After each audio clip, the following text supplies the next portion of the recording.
ام المومنین حضرت خدیجہ الکبریٰ رضی اللہ تعالیٰ عنہا کا تعارف اور مختصر حالات زندگی۔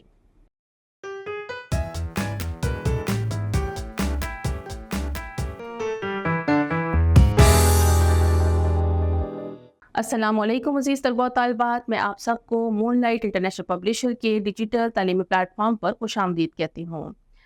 آج ہم سبق امہات المومنین سے حضرت خدیجہ رضی اللہ تعالیٰ عنہ کے بارے میں پڑھیں گے۔ اللہ تعالیٰ نے نبی کریم صلی اللہ علیہ وآلہ وسلم کی ازواج مطہرات کو مومنین کی مائیں قرار دیا ہے، جن کے بارے میں اللہ تعالیٰ سورہ احزاب میں ارشاد فرماتا ہے کہ آپ صلی اللہ علیہ وآلہ وسلم کی ازواج مطہرات ان مومنین کی مائیں ہیں۔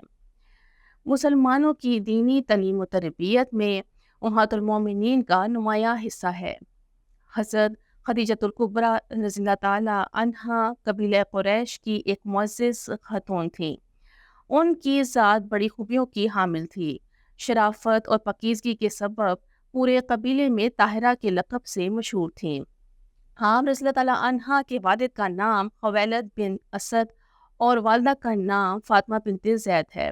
ان کے والد مالدار اور کامیاب تاجر تھے۔ وہ اپنے قبیلے میں محترم شخصیت کے مالک تھے۔ حضرت خدیجہ رضی اللہ تعالیٰ عنہا بچپن ہی سے نیک سیرت اور معاملہ فہم تھی۔ انہوں نے اپنے والد کی وسیع تجارت کو سنبھالا اور عمدہ طریقے سے آگے بڑھایا۔ ان کی ذہانت اور دیانتداری کی بدولت ان کی تجارت نے خوب ترقی کی۔ ان کا سامان تجارت پورے قریش کے مال کے برابر ہوتا تھا۔ اس زمانے میں تجارت قریش کا معزز پیشہ تھا۔ رسول اللہ صلی اللہ علیہ وآلہ وسلم کی صداقت سے متاثر ہو کر انہوں نے آپ صلی اللہ علیہ وآلہ وسلم کی طرف نکاح کا پیغام بھیجا۔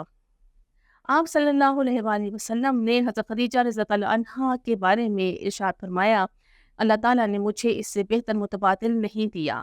خدیجہ تو وہ تھیں جو اس وقت ایمان لائی جب لوگ میرے ساتھ کفر کر رہے تھے۔ اس نے اس وقت میری تصدیق کی جب لوگوں نے مجھے جھٹلایا، اور اس نے اپنے مال کے ساتھ اس وقت میری ہمدردی کی جب لوگ مجھے محروم کر رہے تھے، اور اللہ تعالیٰ نے مجھے اس سے اس وقت اولاد عطا کی جب وہ مجھے عورتوں کی اولاد سے محروم کر رہا تھا۔ سن 10 نبی میں حضرت ابو طالب اور ام المومنین حضرت خدیجہ رضی اللہ تعالیٰ کا انتقال ہوا۔ یہ دونوں ہستیاں اسلام کی دعوت کے میدان میں حضرت محمد صلی اللہ علیہ وآلہ وسلم کی ہمدرد اور حمایتی تھیں۔ ان دونوں شخصیات کے انتقال کا نبی کریم صلی اللہ علیہ وآلہ وسلم کے دل پر گہرا اثر ہوا۔ ایک طرف مسلمانوں پر ظلم و ستم کے پہاڑ ڈھائے جا رہے تھے، اور دوسری طرف یہ دو عظیم شخصیات یکے بعد دیگرے دنیا سے رخصت ہو گئیں۔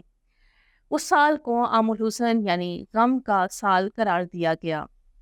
امید کرتی ہوں آج کے لیکچر سے آپ کو ام المومنین حضرت خدیجہ الکبریٰ کے بارے میں بنیادی معلومات ملی ہوں گی۔